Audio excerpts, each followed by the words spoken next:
మోతేవర్ love స్టోరీకి సక్సెస్నిచ్చినటువంటి ప్రేక్షక దేవుళ్లకు, అదేవిధంగా మరి దీన్ని అద్భుతంగా జనానికి చెప్తున్నటువంటి పాత్రికేయ మిత్రులందరికీ,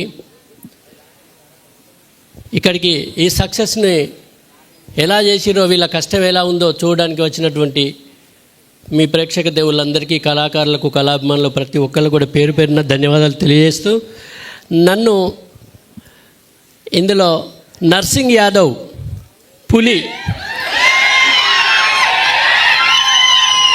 అసలు నేను కూడా ఊహించలేదు. నేను ఎప్పుడైనా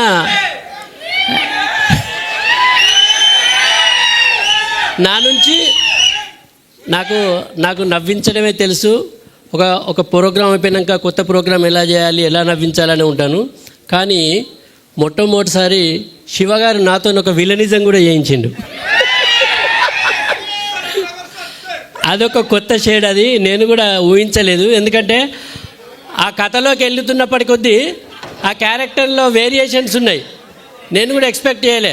ఫస్ట్ మామూలుగా కథ చెప్పింది శివన్న నన్ను పిలిచి, కానీ కథ చెప్తున్నప్పుడు మాత్రం అన్ని వేరియేషన్స్ ఉన్నాయి. నాకు ఒకనొక టైంలో ఇవన్నీ నేను పండించగలను. ఎందుకంటే నేనంటే కొంచెం నవ్వుతారు జనాలు, కానీ నేను కోపానికి వస్తే మరి రిసీవ్ చేసుకుంటాను అనుకున్నా.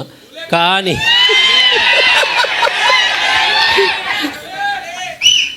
అయితే పిల్లివై పులిని చేసి నాకు శివన్న థ్యాంక్స్.